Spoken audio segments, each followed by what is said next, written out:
Chinese लोक त्यांच्या पूर्वजांसाठी काय करतात तुम्हाला माहिती आहे का?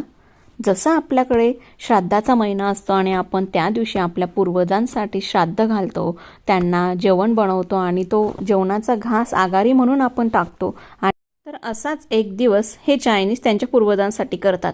असं म्हणतात की पूर्वीचे जे चायनीज होते त्यांना भरपूर सारे पैसे, नोटा, सोनं, चांदी अशा गोष्टी भरपूर आवडायच्या. म्हणून हे चायनीज त्यांच्या पूर्वजांना सोने चांदीचे पॉलिश असलेल्या गोष्टी, नकली नोटा किंवा अजून काही त्यांना आवडणाऱ्या गोष्टी या अशा अग्नीमध्ये त्यांची आहुती देतात. आणि अशा प्रकारे या वस्तूंची ते आगारी घालतात.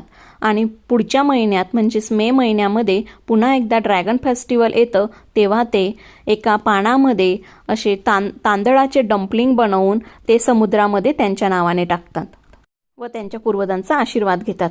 अशाच चायनाच्या व्हिडिओसाठी सबस्क्राईब करा आणि व्हिडिओला लाईक करा.